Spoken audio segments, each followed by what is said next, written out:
बच्चों नमस्कार। आज की अपनी क्लास है सी प्रोग्रामिंग की लर्निंग सीरीज में सी टोकन्स के अंदर है कीवर्ड और सेकंड पॉइंट अपना आइडेंटिफायर। दोनों ही मतलब बहुत इंपॉर्टेंट टॉपिक है, कीवर्ड्स और सेकंड पॉइंट हो गया अपना आइडेंटिफायर। इससे पहले अपन ने टोकन्स के 6 डिफरेंट ना काइंड्स पढ़े थे कि सी टोकन्स स्मॉलेस्ट यूनिट होती है प्रोग्राम की। कोई भी प्रोग्राम्स होगा उसमें इंडिविजुअल वर्ड्स है ना, इंडिविजुअल यूनिट्स या फिर आपके पंक्चुएशंस मार्क्स, ये टोकन्स कहलाएंगे। तो टोकन्स क्या है? स्मॉलेस्ट यूनिट है।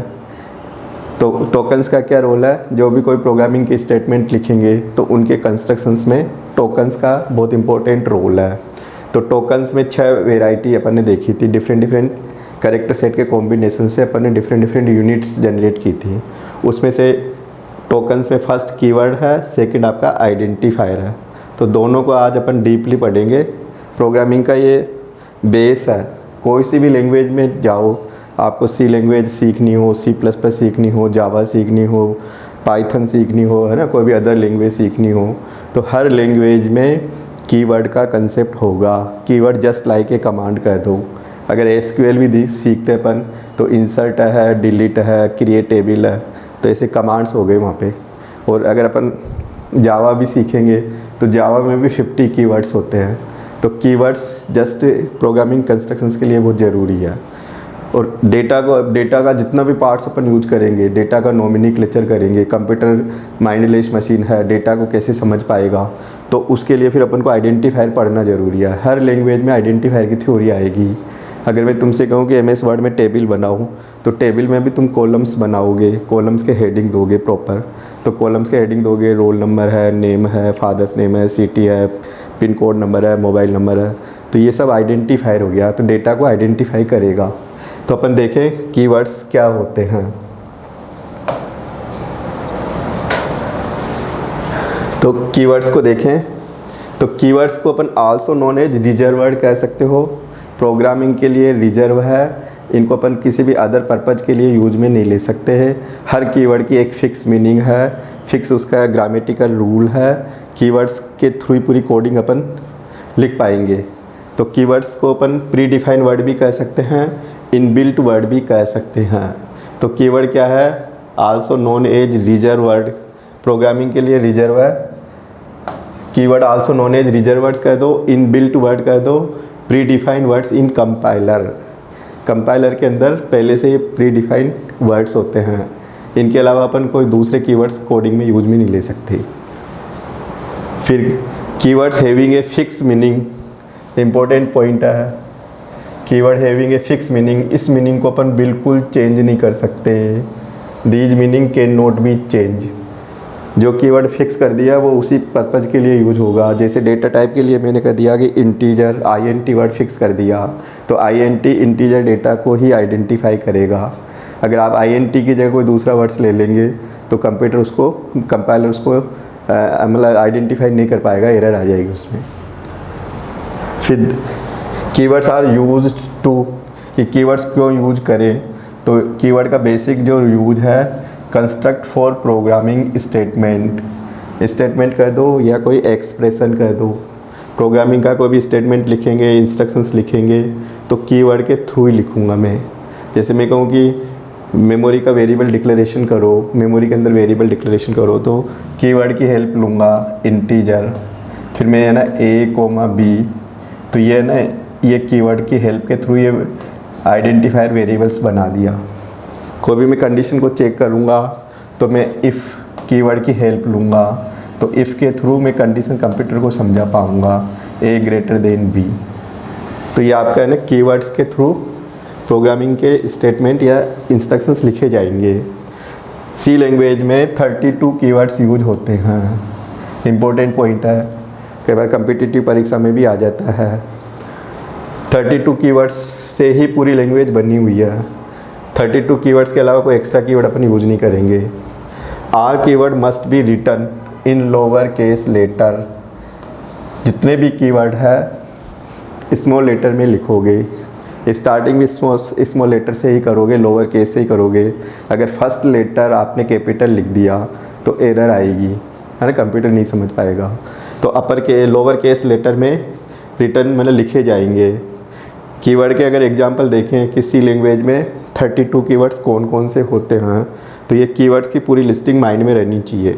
अपन को सी लैंग्वेज में अगर ये पूरे कीवर्ड सीख लिए अपन ने, इनकी अपन को प्रॉपर रूल रेगुलेशन आ गए, तो कोडिंग आ गई। कोडिंग में कोई ज़्यादा वो नहीं है टिपिकल। तो हर कीवर्ड का अपना एक रूल है, रेगुलेशन है कि इनको कैसे यूज करें। कोई भी आप स्टेटमेंट लिखोगे तो इनके थ्रू ही लिख पाओगे। कोई भी डेटा को आइडेंटिफाई करोगे, डिक्लेरेशन करोगे वेरिएबल्स का, तो इनके थ्रू करोगे। कोई भी साइक्लिक प्रोसेस चलाओगे तो इनके थ्रू करोगे। तो कीवर्ड में देखें सब लोअर केस लेटर में है। इंटीजर अपने आप में एक इंडिविजुअल वर्ड है, फ्लोट अपने आप दूसरा वर्ड है, double, character, void, void means nothing, sign, unsign. Sign और अनसाइन का यहाँ मतलब अपन निकालेंगे नेगेटिव पॉजिटिव संख्या। अब तुम कहोगे मेरे को पॉजिटिव संख्या यूज नहीं करनी, तो फिर उसको अपन अनसाइन बोल देंगे। तुम कहोगे डेटा के साथ में, वैल्यू के साथ में नेगेटिव चलना चाहिए, तो बाय डिफ़ॉल्ट साइन लेके चलेगा कंप्यूटर। फिर शॉर्ट है, छोटा डेटा। लॉन्ग, मान लो इंटरनल कोई कैपेसिटी बढ़ानी हो डेटा की तो लॉन्ग हो गया। Auto, registers, extern, static, enum. Enum means हो गया इन्यूमरेशन। इन्यूमरेशन का शॉर्ट फॉर्म है इनम। एक कांस्टेंट लिस्ट टाइप का डेटा होगा, तो कांस्टेंट अगर लिस्ट बना के काम करना हो तो इनम। फिक्स लिस्टिक टाइप के कांस्टेंट डेटा को इन्यूमरेशन बोलेंगे अपन। Type def means type definition. If condition के लिए आएगा, एल्स अदरवाइज के लिए आएगा, फॉर, वाइल, डू रिपीटेशन के लिए आएगा, continue, struct, union, go to, switch, case, break, default, size of, है ना, कांस्टेंट, रिटर्न, वॉलेटाइल। ये 32 कीवर्ड से पूरी लैंग्वेज बनी हुई है। तो हर कीवर्ड का अगर आपको पूरा रूल रेगुलेशन आ गया तो सोच लो कि सी लैंग्वेज आपको इजी वे में आ जाएगी। फिर इन कीवर्ड को देखें अपन कि यूजेज के अकॉर्डिंग है ना, इनका कैसे है ना क्लासिफिकेशन कर पाएंगे। कि जैसे अपन कंट्रोल मतलब डिफरेंट, जैसे अपन पढ़ते हैं ना कि कंट्रोल कई प्रकार के होते हैं। तो जैसे इसमें सीक्वेंस भी हो सकता है, ब्रांचिंग भी हो सकती है, लूपिंग टाइप का कंट्रोल भी हो सकता है, डेटा टाइप को लेके भी अपने पास है ना डिफरेंट टाइप के कीवर्ड्स हो सकते हैं। तो ईच कीवर्ड को अपन देखें कौन कौन सी कैटेगरी में अपन इनको डाल सकते हैं।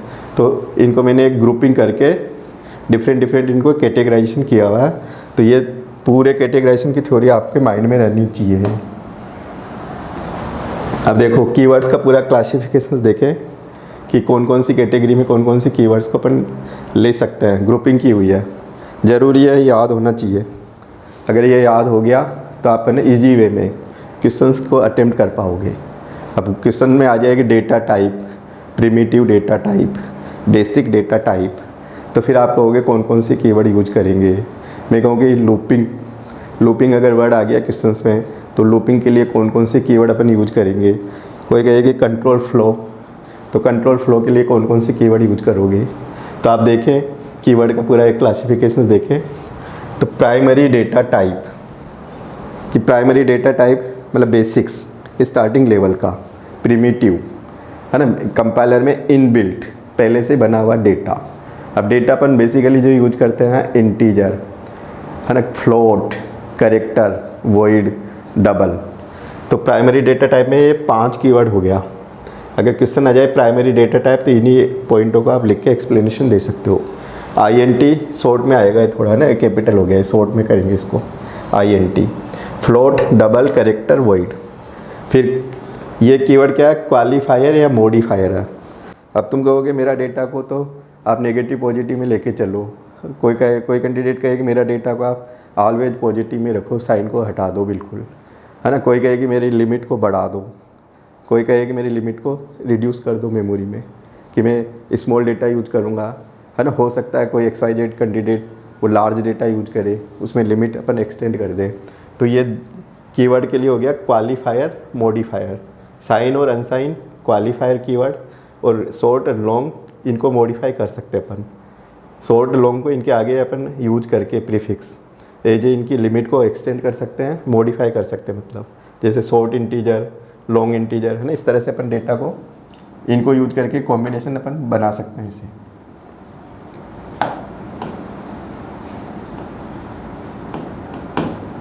तो देखो अपन ने मान लो यहाँ पे सोर्ट लगा दिया, सोर्ट INT, है ना। मान लो मैंने लॉन्ग लगा दिया तो ये मॉडिफाई हो जाते हैं, लॉन्ग इन, है ना। मैंने मान लो डबल लगा दी, यहाँ पे डबल लॉन्ग डबल लगा दिया, है ना, तो वो लॉन्ग डबल भी हो सकता है। तो इनके थ्रू अपन इनको मॉडिफाई कर सकते हैं। साइन और अनसाइन क्वालिफायर एजे यूज कर सकता हूँ मैं, जैसे फॉर एग्जांपल साइन इंटीजर ऐसे यूज कर सकता हूँ। तो इनके कॉम्बिनेशन से फिर नए कॉम्बिनेशन जनरेट हो जाएंगे। एक होता है कि मेमोरी में डेटा को कैसे प्रेजेंट करोगे, एक तो होता है कि डेटा को अपने मेमोरी के अंदर रखो, एक होता है कि अलग से स्टोरेज पे रख दो, एक होता है कि वन टाइम एग्जीक्यूट होना चाहिए वेरिएबल, वन टाइम ही क्रिएट होना चाहिए। तो फिर स्टोरेज के अकॉर्डिंग अलग अलग इनकी क्लासेस बन गई। तो ये 4 कीवर्ड स्टोरेज क्लासेस में आता है। अगर क्वेश्चन आ जाए स्टोरेज क्लास के कीवर्ड कौन कौन से हैं, तो ऑटो, एक्सटर्न, रजिस्टर, स्टैटिक। फिर अपन देखें यूजर डिफाइंड डेटा अगर क्रिएट करना हो, तुम चाहते हो कि मेरे को डेटा कस्टमाइज़ करना है, मेरे अकॉर्डिंग पूरा डिज़ाइन करना है, ग्रुप डेटा डिज़ाइन करना है, कोई फिक्स कांस्टेंट टाइप की लिस्टिंग बनानी है, अपना खुद का आइडेंटिफायर में यूज करना चाह रहा हूँ कि कंप्यूटर का जो कीवर्ड है फ्लोट आपको जैसे मान लो अच्छा नहीं लगे, तो आप चाहते हो कि मेरे को फ्लोट की जगह ने अपन कोई यूनिट या रियल नंबर अपन यूज करें, रियल वर्ड। तो फिर आप यूजर डिफाइंड डेटा कैसे क्रिएट करोगे, तो उसके लिए enum टाइप डेफ, 2 कीवर्ड हो गया, enum enumeration, type def type definition. फिर आप फ्लो ऑफ कंट्रोल, कि कंट्रोल का होता है ना कि अपन सिलेक्शन करना चाहें, जैसे मैं एक सीक्वेंस में चल रहा था, चलते चलते मेरे सामने टर्निंग पॉइंट आ गया, तो फिर मैं डिसीजन कैसे ले पाऊँगा और कौन सी ब्रांच में मैं चल पाऊँगा। तो फिर अगर आपको कंट्रोल का फ्लो चेंज करना हो तो इफ़ आ गया, एल्स आ गया, स्विच आ गया, केस आ गया, डिफ़ॉल्ट आ गया, गो टू आ गया, रिटर्न आ गया। तो ये कंट्रोल फ्लो वाले कीवर्ड कह दो। लूप्स चलाने हो तो फॉर, वाइल, डू, कंटिन्यू और ब्रेक, ये लूप से रिलेटेड कीवर्ड है। स्ट्रक्चर रिकॉर्ड टाइप का कोई कंसेप्ट लेके चलना हो, तो मल्टीपल फील्ड को बना के सिंगल यूनिट बनानी हो, तो स्ट्रक्ट यूनियन, है ना। जैसे अपन मैथ्स में पढ़ते हैं ना सेट थ्योरी, डिफरेंट डेटा का कलेक्शन सेट कहलाएगा, है ना। डिफरेंट डेटा का फील्ड का कलेक्शन रिकॉर्ड कहलाएगा। तो अगर आपको ग्रुप डेटा जनरेट करने हो तो struct and union, struct means structure और यूनियन भी स्ट्रक्चर का ही बोरो किया हुआ है पूरा। फिर अदर्स कीवर्ड में देखें कॉन्स्टेंट, एक वोलेटाइल, कॉन्स्ट हो गया, एक साइज ऑफ, एक अदर्स कीवर्ड में कॉन्स्ट, वोलेटाइल, साइज ऑफ। तो ये 32 कीवर्ड का पूरा एक अपन ने कैटेगराइजेशन करके ग्रुपिंग कर दी। तो इस ग्रुपिंग से ये बेनिफिट होगा कि कौन से कीवर्ड को मैं किस क्वेश्चंस में, मतलब किस टॉपिक में इंक्लूड करूँ। लूपिंग चलाना चाह रहे हो, रिपीटेशन करना चाह रहे हो, सीक्वेंस को फॉलो करना चाह रहा हूँ, सीक्वेंस में भी कोई ब्रांचिंग या सिलेक्शन आ जाए तो फिर अपन कंट्रोल कैसे करें। मेमोरी को मैंने मान लो फिक्स करना चाह रहा हूँ, बाय डिफ़ॉल्ट मैं ग्लोबल टाइप का स्टोरेज बनाना चाह रहा हूँ, तो फिर ये इन कीवर्ड के थ्रू पूरा काम होगा। तो 32 कीवर्ड है, 32 कीवर्ड आपको पूरा याद होना चाहिए। कम्पिटिटिव परीक्षा में भी इन कीवर्ड के ऊपर क्वेश्चंस आ जाते हैं। फिर अपन देखें तो अपना एक कीवर्ड का बेसिक जो रोल हुआ, कोई भी प्रोग्राम का अपन इंस्ट्रक्शंस लिखेंगे तो इनके थ्रू लिखेंगे, कोई भी आप टास्क करोगे तो इनके थ्रू होगी। तो बेसिक इम्पोर्टेंट रोल हो गया प्रोग्राम कोड लिखने में, इन कीवर्ड की हेल्प लेंगे अपन। Keyword just like a command कह दो। हर कीवर्ड का एक रूल है, रेगुलेशन है, कि हर कीवर्ड का एक अपना मेन ऑब्जेक्ट है कि एक स्पेसिफिक मतलब फिक्स मीनिंग है, तो वो जो मीनिंग डिफाइन हो वही काम करेगा ये। फिर अपन सेकंड पॉइंट पे आते हैं, आइडेंटिफायर मतलब पहचान करने वाले वर्ड कह दो या नेम्स कह दो। तुम्हारे भी जैसे खुद की एक आइडेंटिफिकेशन के लिए अपना एक प्रॉपर नाम दिया हुआ है, नाम देने में भी एक प्रॉपर रूल्स को फॉलो करते हुए अल्फ़ाबेट से प्रॉपर नाम बनाया हुआ है। फिर जैसे अपन नाम को बोलते हैं तुम्हारी आइडेंटिफाई हो जाती है। तो अब कंप्यूटर में भी क्या होता है कि एक तो एक कीवर्ड हो गए, एक ग्रामेटिकल वर्ड हो गए, तो इनके थ्रू अपन काम करेंगे तो डेटा आएगा। कंप्यूटर का मेजर जो सिस्टम है डेटा प्रोसेसिंग का, वो डेटा को लेके प्रोसेस करेगा, है ना। बिजनेस डेटा को प्रोसेस करता है कंप्यूटर। तो आप डेटा को कंप्यूटर को कैसे समझा पाओगे, या कोई भी कोड बनाओगे तो कोड का कोई नाम देना चाहोगे तो नाम कैसे दोगे, तो उसके लिए फिर अपन को आइडेंटिफायर पढ़ना ही होगा। तो आइडेंटिफायर क्या है, यूजर के वर्ड्स है। यूजर कौन होगा, प्रोग्रामर। प्रोग्रामर किसको बोलेंगे, जो प्रोग्राम का कोड लिखेगा, हु राइट्स द प्रोग्राम, उसको प्रोग्रामर कहेंगे, है ना। जैसे मान लो तुम अपने आप में कोई कोडिंग कर रहे हो तो तुम अपने आप में यूजर हो, प्रोग्रामर हो। तो कोडिंग करोगे तो तुम खुद के पूरी वोकेबलरी यूज करोगे डेटाज के लिए। तो डेटाज को कैसे अपन है ना डिफाइन कर पाएंगे, तो नोमेनक्लेचर पूरा रूल रेगुलेशन होगा। तो यूजर के पूरी जनरल मतलब वर्ड कर दो, it is user oblique programmer define names, उसको अपन आइडेंटिफायर कह सकते हैं। तो आइडेंटिफायर के अंदर है ना 3 मतलब वो आएगी। आइडेंटिफायर है ना, identifier refers to the name of variables, identifier refers to the name of variable, identifier refers to the name of functions, identifier refers to the name of array. Array अपन कह सकते हैं लिस्ट, लिस्ट का मतलब होता है group data. तो identifier refers to the name of variables, functions and array name, ये आपके आइडेंटिफायर आएंगे। कोई भी कोडिंग करोगे तो यूजर के है ना 3 जगह अपने वर्ड्स यूज होंगे। वेरिएबल्स यूजर एज्यूम करेगा, तो नोमेनक्लेचर करेगा, डेटाज को पूरा एक नाम दे के यूज करेगा, तो वो वेरिएबल्स कहलाएगा। जैसे मैं कहूँ कि 2 नंबर, तो एक नंबर को ए मान लो, एक को बी मान लो, तो यूजर ने खुद एज्यूम किया डेटा, तो वेरिएबल्स कहलाएगा। तो जैसे फॉर एग्जांपल वेरिएबल्स ए और बी, सम, AST_, नेम, टोटल एसेट्रा, तो ये नाम है ना यूजर के वर्ड है, ये पूरे ये सब यूजर वर्ड है, ये यूजर वर्ड है, पूरे यूजर वर्ड है ये। तो इनको अपन आइडेंटिफायर कह सकते हैं। ये जैसे मैं ब्रैकेट के साथ में फॉलो कर रहा हूँ, कुछ सेलेक्टेड वर्ड है, जैसे फैक्ट, फिर ब्रैकेट लगा दिया पैरेंथेसिस, फिर LCM, फिर मैंने है ना ब्रैकेट यूज कर लिया स्मॉल पैरेंथेसिस, फिर मैंने HCF, फिर पैरेंथेसिस के साथ में लिख दिया, फिर लार्ज, फिर पैरेंथेसिस लगा दिया। तो तुम कहोगे ये क्या लिख दिया, तो मैं कहूँगा ये फंक्शंस के नेम है। तो ये नेम ऑफ फंक्शंस। तो फंक्शंस क्या होता है, कोई भी टास्क करोगे तो तुम खुद का टास्क का एक लॉजिक बनाओगे, इंडिपेंडेंट उसका कोड लिखोगे, उसका एक नाम दोगे, तो कंप्यूटर उसको कैसे अलाउ करेगा। तो उस कोड का नाम देने के लिए फिर अपन जितने भी फंक्शंस होते हैं फॉलोड बाय पैरेंथेसिस, वर्ड होगा, वर्ड के बाद में पैरेंथेसिस लगा दो, फंक्शंस का नाम हो जाएगा। तो ये फंक्शंस का नाम आइडेंटिफायर में आएगा। कोई भी मैं कोड लिखूं, तो जैसे मान लो मैंने कोड लिखा void XYZ, अब ये XYZ कहाँ से आया, ये कंप्यूटर का नाम नहीं है, ये मैं खुद रख रहा हूँ। अब इसमें मैं ना कोड लिख दूंगा, ये बिगिन कर दिया, यहाँ पूरा मैं कोड लिख दूंगा, ये आपका ये कोड हो जाएगा। अब इस कोड को कंप्यूटर कैसे पहचानेगा, ये फंक्शंस नेम हो गया, ये फंक्शंस नेम हो गया। तो कंप्यूटर इस नाम से इस पूरे कोड को एग्जीक्यूट कर देगा। फिर जब भी मेरे को ये कोड चाहिए XYZ में बोल लूँगा, है ना, ब्रैकेट के साथ बोल लूँगा, तो ये फंक्शंस नेम हो गया। तो ये फंक्शंस नेम रखा किसने, यूजर ने रखा, तो इसको क्या नाम दिया, आइडेंटिफायर। फिर ऐसे ही ग्रुप डेटा आएगा, जिसको अपन बोलते हैं ना सिंगल डायमेंशनल एरे मैट्रिक्स, है ना, या आपका मल्टी डायमेंशनल 2D, जिसको मैट्रिक्स फॉर्म कह सकते हैं अपन। सिंगल रो मैट्रिक्स है, कॉलम्स मैट्रिक्स है ना, जनरल मैट्रिक्स हो गई। तो मैट्रिक्स में क्या होता है कि मल्टीपल ब्लॉक्स होते हैं, फिर उसमें अपन वैल्यू भर देते हैं, तो वो एरे बोलेंगे, यहाँ पे आव्यू है हिंदी में। तो कोई भी लिस्ट का नाम होगा तो ये है ना एरे कहलाएगी। अब आपके पास डेटा है, तो डेटा को जैसे मान लो ये आपके पास डेटा है, अब मैं कहता हूँ इन डेटा को मेमोरी में रखो। अब मेमोरी में रखोगे तो एक नाम दे दिया और इसमें 4 ब्लॉक बना दिए मैंने से। अब इस ब्लॉक में 4 रख दिया, इसमें 5 रख दिया, इसमें 6 रख दिया, इसमें 7 रख दिया। फिर मैं इसकी आइडेंटिफाई करूँगा A0, A1, A2, A3।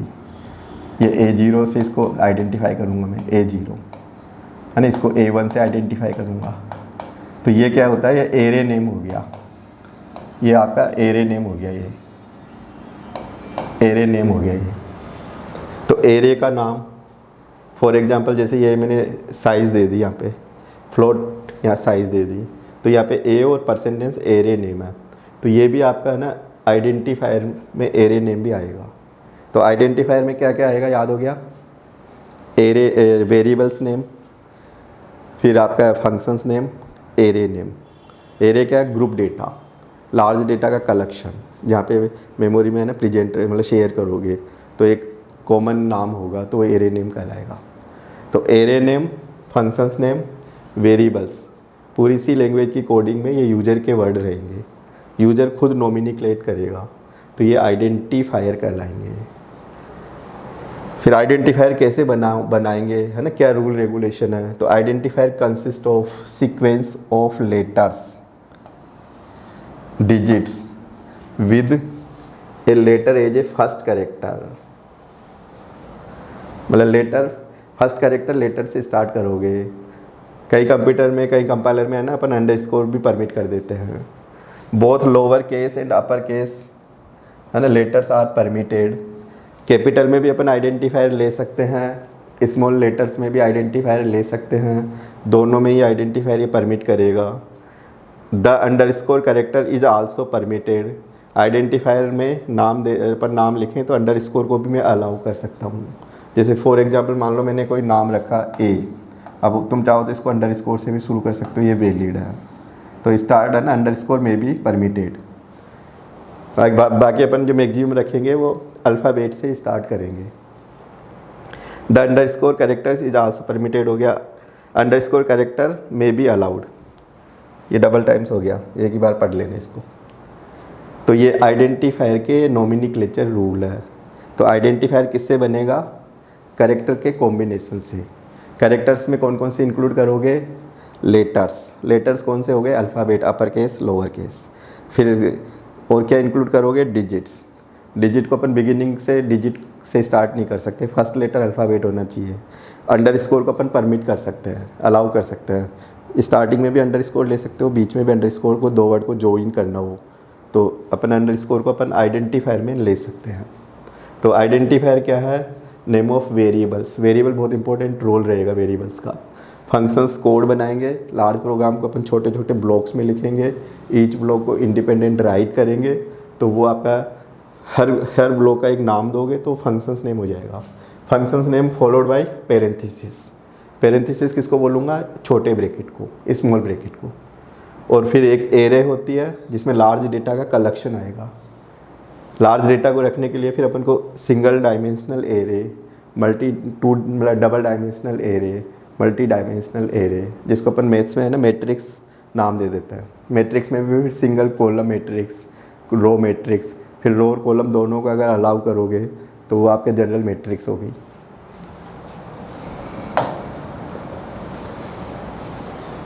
अब आइडेंटिफायर के लिए रूल्स देखो, जैसे तुम्हारा भी अपना एक ना प्रॉपर नेम डिफाइन करने का एक प्रॉपर रूल रेगुलेशन है। जैसे तुम्हारे नाम के साथ में प्लस माइनस ऐसे कोई सिंबल्स नहीं देखते, एक प्रॉपर अल्फ़ाबेट से ही बना हुआ एक प्रॉपर नाम हो गया। तो आइडेंटिफायर का नाम कैसे रखें, क्योंकि यूज़र करेगा पूरा एलोकेट, तो यूज़र करेगा तो आइडेंटिफायर कैसे बना पाओगे। तो first letter must be alphabet. कोई भी अगर नाम रखोगे यूज़र, कोई फंक्शंस का नाम रखोगे, एरे का नाम रखोगे, वेरिएबल्स का डिक्लेरेशन करोगे, तो first letter must be alphabet. और अंडरस्कोर को भी अपन परमिट कर सकते हैं, ये अंडरस्कोर का सिंबल्स है। जैसे आपने ऐसे लिख दिया, अब ये मान लो ये अंडरस्कोर लगा के बी लिख दिया, है ना, और ऐसे भी लिख सकता हूँ मैं ABC, है ना, ये अंडरस्कोर है ये वाला। तो आप फर्स्ट लेटर अल्फ़ाबेट होना चाहिए। अगर आपने 1 to A लिख दिया तो ये डिजिट से अलाउ नहीं करेंगे, ये इनवैलिड है। सेकंड पॉइंट है must consist combination of only letters, digits और अंडरस्कोर, इनके तीनों के कॉम्बिनेशन से ही आइडेंटिफायर बन पाएगा। तो यानी कि आप ऐसे सोच लो कि अंडरस्कोर के अलावा जितने भी स्पेशल सिंबल्स हैं ये किसी को भी परमिट नहीं करेगा। प्लस है, माइनस है, single quotes, double quotes, dot, space, किसी को भी अलाउ नहीं करेगा आइडेंटिफायर में, याद रखने का पॉइंट है। फिर अपन देखें upper case and lower case letter are significant, कि सी लैंग्वेज का एक लिमिटेशन है, C language case sensitive language है, तो अपर केस को और लोअर केस को ये अलग अलग कंसीडर करेगा। तो अगर आप कैपिटल टी लिखते हो, स्मॉल टी लिखते हो, तो ये डिफरेंट डिफरेंट टू आइडेंटिफायर हो गए। सिग्निफिकेंट मीन्स हो गया डिफरेंट डिफरेंट, अलग अलग करेगा। मैक्सिमम जो लेंथ हो सकती है आइडेंटिफायर की 31 कैरेक्टर्स तक हो सकती है। वाइट स्पेसेज को ये must note contain, white spaces को अलाउ नहीं करेगा। वाइट स्पेसेज आप समझ ही गए होंगे कौन से कैरेक्टर्स होते हैं, जैसे न्यू लाइन कैरेक्टर है, ब्लैंक स्पेस है, टेब है, वर्टिकल टेब है, फ्रॉम फीड है। तो ये 5-6 कैरेक्टर्स होते हैं, तो ये नोमेनक्लेचर में बिल्कुल अलाउ नहीं करेगा। रेगुलर एक वर्ड होना चाहिए पूरा कंप्लीट, बीच में अगर स्पेस आ गया, डॉट आ गया, तो उसको बिल्कुल अलाउ नहीं करेगा। शुड नोट भी एक कीवर्ड नहीं होना चाहिए आइडेंटिफायर में कभी भी। जो 32 वर्ड की जो लिस्टिंग है वो याद भी होगी, कई सारे वर्ड्स तो आपको याद भी हो गए होंगे, तो ये बिल्कुल अलाउ नहीं करेगा आइडेंटिफायर में। तो ये ध्यान देने वाला पॉइंट है। तो आइडेंटिफायर के जो रूल्स है ये फॉलो करने होंगे। अपन कोई भी डेटा डिफाइन करेंगे तो वेरिएबल्स का डिक्लेरेशन करेंगे, ये रूल्स पूरे चलेंगे। फिर अपन देखें वेरिएबल्स। अब वेरिएबल्स क्या है, what do you mean by variables, variables का नेमिंग रूल्स क्या है, वेरिएबल्स का क्या रोल रहेगा, बहुत इंपॉर्टेंट पॉइंट है। तो ये वेरिएबल्स के बारे में सोचना सबसे पहले आना चाहिए। कोई भी कोडिंग लिखोगे तो वेरिएबल्स प्रॉपर डिफाइन हो जानी चाहिए। वेरिएबल डिफाइन होंगे तो आगे आप प्रॉपर काम कर पाओगे। अगर वेरिएबल्स को प्रॉपर डिफाइन करना ही नहीं आया तो फिर आप कुछ भी नहीं कर सकते। तो वेरिएबल्स क्या है, ये आइडेंटिफायर का पहला पार्ट है। अपन ने जस्ट अभी बोला था ना कि identifier refer to the name of variables, name of functions, name of array. तो ये वेरिएबल्स क्या आइडेंटिफायर है। आइडेंटिफायर है ना, ये डेटा को जितना भी डेटा का नोमेनक्लेचर करके चलेंगे वो वेरिएबल्स ही होगा। तो वेरिएबल्स क्या है, एज ए कंटेनर्स है कि तुम भी कोई भी डेटा को रखोगे तो पहले कंटेनर्स बनाओ, फिर उसका एक नाम रखो, फिर उसमें डेटा रखो। तो ये वेरिएबल्स जस्ट लाइक ए कंटेनर्स कह दो। किचन में भी अपन, घर में भी देखते हैं अपन, डिफरेंट डिफरेंट टाइप के आइटम्स रखते हैं। तो जिस कैटेगरी का आइटम है उसी कैटेगरी का कंटेनर्स बना के एक नोमेनक्लेचर कर देते हैं। तो वैसे की वैसी थ्योरी यहाँ पे रहेगी। हर मतलब उसमें लैंग्वेज में वेरिएबल्स का कंसेप्ट आएगा। तो ये सबसे फर्स्ट स्टार्टिंग मतलब वो कह दो, प्रोग्रामिंग करने से पहले वेरिएबल्स तो आना ही चाहिए। तो वेरिएबल्स क्या है, डेटा नेम्स है। Variable is a data names, variable is a data names. और मेमोरी रेफरेंस नेम कर दो, मेमोरी की लोकेशन का नाम कर दो। विच स्टोर डेटा वैल्यू, मतलब एज ए वेयर हाउस कह दो, एक लोकेशन का नाम है जहाँ पे डेटा को रखेंगे। अब एक नाम देंगे, फिर डेटा को निकालोगे तो उसी नाम से निकालो। जैसे एक्स, मेमोरी का एक लोकेशन बना दी एक्स पे कोई डेटा रख दिया इंटीजर, फिर मैं कहूँ इंटीजर डेटा यूज करो, तो फिर एक्स से तुम है ना उसको यूज में ले सकते हो। तो डेटा नेम्स और memory reference name which stored data value, important point है। Variable is container of data value, data value को होल्ड करने वाला, डेटा वैल्यू जिसमें रखी जाती है उसको अपन वेरिएबल कहेंगे, बिल्कुल इजी वे में। जैसे तुम भी अपनी ये पॉकेट है, पॉकेट में कोई भी डेटा रखोगे तो पॉकेट एक वेरिएबल है। फिर a variable may take different values at different times during executions, कि वेरिएबल की वैल्यू डिफरेंट डिफरेंट टाइम्स पर एग्जीक्यूशंस के टाइम पे चेंज हो सकती है। Variable value may be change, है ना, during executions of the time, या डिफरेंट डिफरेंट स्टेज पे अलग अलग है ना लोकेशन पे वेरिएबल की वैल्यू बदल सकती है। फॉर एग्जांपल, जैसे मान लो तुम्हारे पॉकेट में तुम घर से है ना 100 रुपीज़ लेके चले, फिर तुम मान लो इस पे बस स्टैंड पे आ गए, बस में चढ़ गए, फिर आपने बस का किराया पे कर दिया, फिर आपकी पॉकेट की वैल्यू है ना इफेक्टिव हो गई, उसमें फिर मान लो 10 रुपीज़ आपने किराया दे दिया बस का, तो 90 हो गया। फिर हो सकता है कि आपने थोड़े कॉलेज में आ गए, फिर कॉलेज में आप रिफ्रेशमेंट के लिए कैंटीन में चले गए, हो सकता है आपने 50 रुपीज़ को वहाँ पे खर्च कर लिया, तो फिर वेरिएशन हो गया। तो आपका कंटेनर्स तो एक है और उसमें वैल्यू का वेरिएशन चेंजेज हो रहा है, मतलब अलग अलग स्टेज पे अलग अलग है ना उसमें टाइम्स पे इसकी वैल्यू चेंज हो सकती है। तो a variable may take different values at different times during executions. अब हो सकता है अपन जैसे आई की वैल्यू मान लो 10 लेके चला, फिर मैंने ना यहाँ बीच में कोडिंग में मैंने ऐसे डाल दिया i = i+2। अब तुम कहोगे यहाँ वैल्यू क्या आ गई, यहाँ तो वैल्यू 10 हो गई इस स्टेप में। यहाँ वैल्यू आपके 12 हो गई, 10 में 2 ऐड हो गया तो यहाँ पे वैल्यू 12 हो गई। हो सकता है फिर मैं वैल्यू को डिक्रीज कर दूँ। अब यहाँ पे 5 से डिक्रीज कर दी तो यहाँ पे आपकी जो वैल्यू हो गई 7 हो गई। तो यहाँ से बिगिनिंग पे 10 लेके चले, अलग अलग है यहाँ पे एग्जीक्यूशंस में ये वैल्यू में वेरिएशन हो रहा है, तो ये वेरिएबल कहलाएगा। Variable may take different value है ना during executions. A variable name can be chosen by the programmer. Programmer एक मीनिंगफुल वे में एक नाम डिफाइन करेगा कि जिस वे में आपका डेटा आएगा उसी वे में वेरिएबल का एक मीनिंगफुल वे में नाम होना चाहिए। अब जैसे मान लो मैं तुमसे कहूँ कंपाउंड इंटरेस्ट कैलकुलेट करो। अब कंपाउंड इंटरेस्ट में जो डेटा के जो नोमेनक्लेचर करेंगे अपन, प्रिंसिपल अमाउंट तो पी एक वेरिएबल मान लो, टाइम पीरियड टी मान लो, रेट ऑफ इंटरेस्ट आर मान लो, टोटल अमाउंट टी अमाउंट मान लो, कंपाउंड इंटरेस्ट सी आई मान लो। जैसे मैंने कहा radius of circle, area of circle, तो उसके लिए तुम रेडियस को आर मान लो, एरिया को ना ए मान लो, एरिया मान लो, सर्कमफेरेंस के लिए सी मान लो, पूरा वर्ड भी लिख सकते हो सर्कमफेरेंस। तो जो भी है ना रिलेटेड उसका जो शॉर्ट फॉर्म्स होगा, मीनिंगफुल फॉर्म्स होगी, अपन वेरिएबल वही एज्यूम कर लेंगे। फिर नेमिंग रूल्स में देखें कि वेरिएबल्स का नेमिंग रूल क्या है। तो नेमिंग रूल जो आइडेंटिफायर के नेमिंग रूल्स थे वही आपके वेरिएबल्स के नेमिंग रूल्स रहेंगे।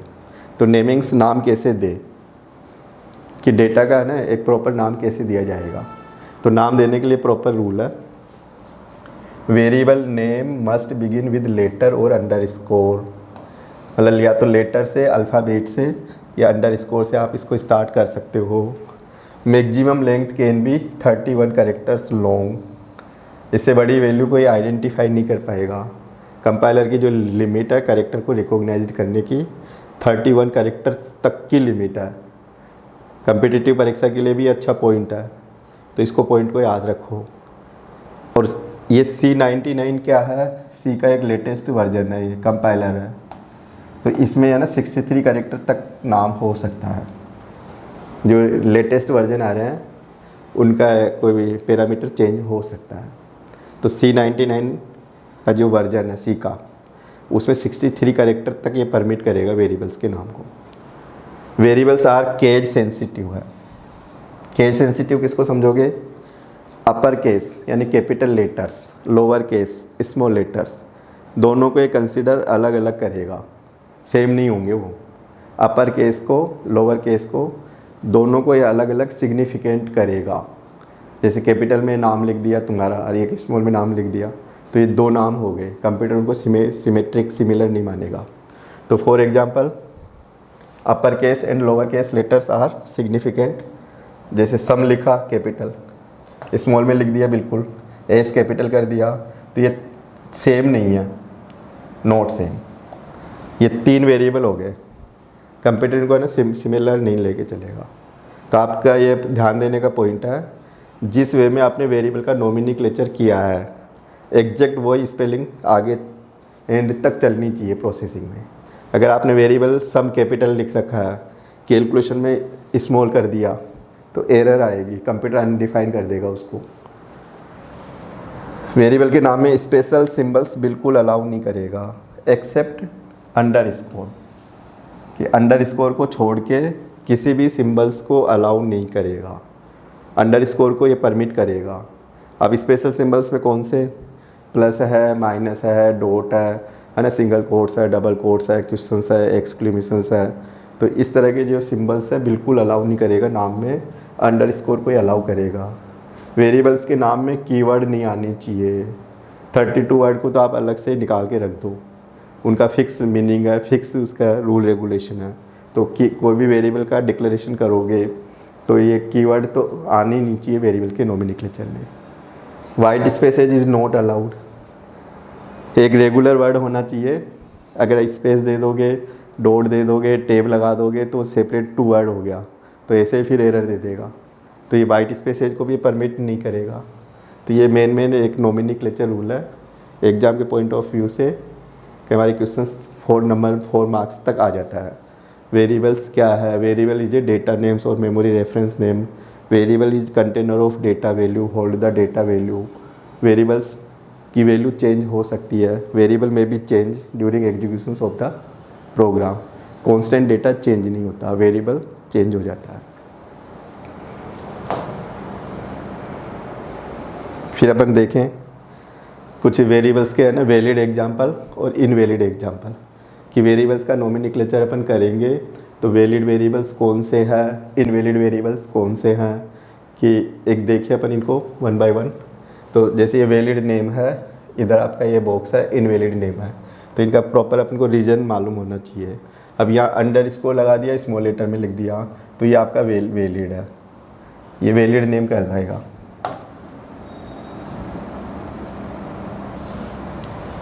फिर आप देखेंगे ये कैपिटल में है। अब INT कैपिटल है, तो INT क्या होता है? इंटीजर होता है, तो ये कीवर्ड हो जाता। और अगर आप कैपिटल लिख दोगे तो ये अलग वर्ड हो गया, और ये आपका अलग वर्ड हो गया, क्योंकि केस सेंसिटिव याद होना चाहिए। तो INT वैलिड है, कैपिटल में है तो ये कीवर्ड नहीं होगा। और यहाँ पे INT स्मॉल लेटर है, तो ये कीवर्ड बन गया अपने आप में, इसकी एक मीनिंग फिक्स हो गई, तो ये इनवैलिड कहलाएगा। ये आपका इनवैलिड हो गया, ये आपका वैलिड हो गया ना, ये वैलिड है। तीसरा पॉइंट देखें, नेम और इसको परसेंटेज दोनों को कंबाइन किया हुआ है, तो यहाँ पे अंडर स्कोर से कंबाइन कर दिया, तो ये वैलिड है। 2 वर्ड को अपन अंडर स्कोर से जोड़ सकते हैं। यहाँ पे है ना ये स्पेस दे दिया, तो ये वाइट स्पेस है, ये अलाउ नहीं करेगा, तो यहाँ पे स्पेस दे रखा अपन ने, तो ये इसको अलाउ नहीं करेगा। यहाँ पे अगर स्पेस दे दोगे वर्ड के बीच में तो अलाउ नहीं करेगा। फिर आप देखें एज, यहाँ 1 लगा रखा है, यहाँ पे डॉलर से अपन ने शुरू कर दिया, तो ये वैलिड है, ये वैलिड है, ये इनवैलिड है। ये डॉलर नॉट अलाउड, ये नहीं आना चाहिए, है ना। इधर देखें A1 और इधर 1A, तो ये first letter must be alphabet, ये इनवैलिड है। इधर देखें XY, इधर डॉट लगा दिया, तो डॉट या पीरियड को ये अलाउ नहीं करेगा, ये अलाउ नहीं करेगा, ये इनवैलिड है ये वाला। तो आपको ऐसे आइडेंटिफाई करना आना चाहिए, वैलिड वेरिएबल कौन सा है, इनवैलिड वेरिएबल कौन सा है। कब आइडेंटिफाई कर पाओगे? जब रूल रेगुलेशन माइंड में होंगे। तो ये प्रॉपर मेन रूल रेगुलेशन को फॉलो करते हुए ऑब्जेक्टिव में भी अगर क्वेश्चंस आ जाए तो आप इजी वे में आंसर दे सकते हो।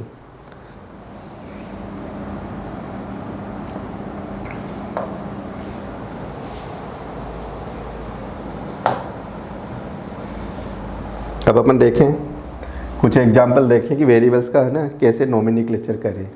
अब सपोज अपने पास कई तरह का डेटा आ सकता है, अपन जैसे इलेक्ट्रिसिटी बोर्ड का कोई भी मान लो डेटा लेके काम करें, बैंकिंग सेक्टर का डेटा लेके काम करें, लाइब्रेरी का डेटा लेके काम करें, स्टूडेंट का डेटा लेके काम करें, इन्वेंट्री का डेटा लेके काम करें, तो सबके अपन को वेरिएबल एज्यूम करने होते हैं। अब अपन एक एग्जाम्पल ले लेते हैं, जैसे स्टूडेंट का डेटा मैं ले लेता हूँ।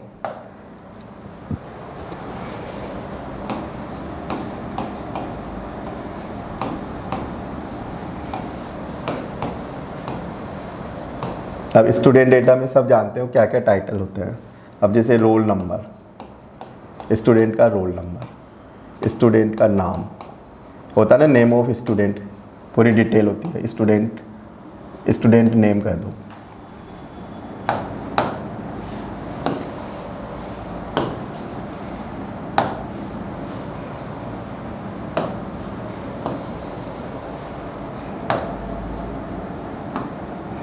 है ना, स्टूडेंट नेम। जैसे एड्रेस लाइन 1, एड्रेस की लाइन 2, फिर मैंने कह दिया मोबाइल नंबर। अब मैं कहूँगी इनके वेरिएबल मान के दिखाओ आप। अब वैलिड वेरिएबल नेम, वैलिड होनी चाहिए वैलिड वेरिएबल।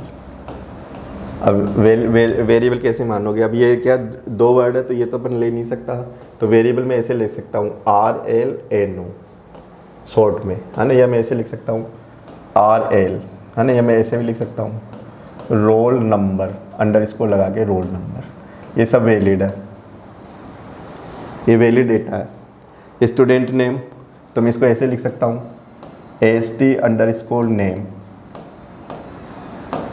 मैं चाहूँ तो स्मॉल में एन एम भी लिख सकता हूँ, मैं चाहूँ तो नेम भी लिख सकता हूँ।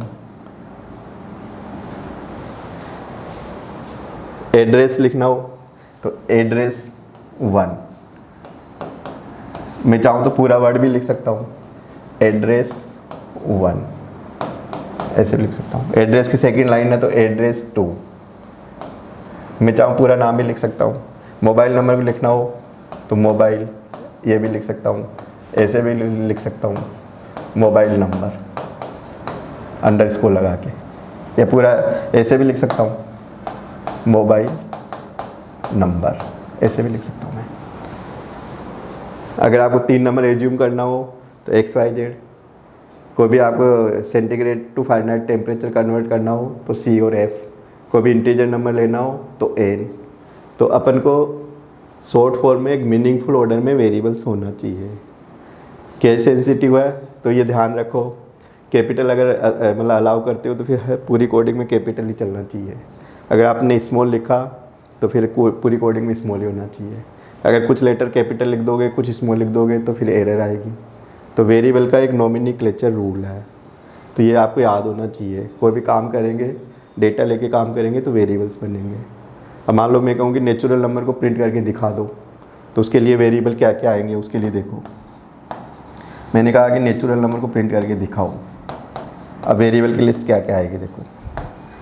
एक आई होगा नंबर को शुरू करने के लिए, तो एक तो आई वेरिएबल हो गया है ना। एक आपका एन होगा, अगर सम भी करना हो तो एस भी ले सकते हो। तो आई और एन क्या है, ये वेरिएबल के नाम है। आई और एन ये वेरिएबल हो गया, ये वेरिएबल हो गया। तो काम करेंगे तो पहले वेरिएबल का डिक्लेरेशन हो जाना चाहिए।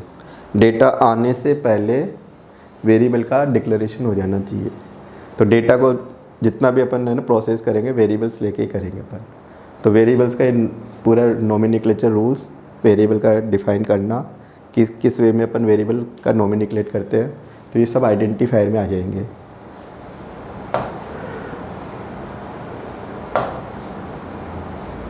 तो अपन आज की क्लास को यहीं पे एंड करेंगे। तो आपको अगर वीडियो अच्छा लगे तो सब्सक्राइब करें, लाइक करें एंड शेयर करें।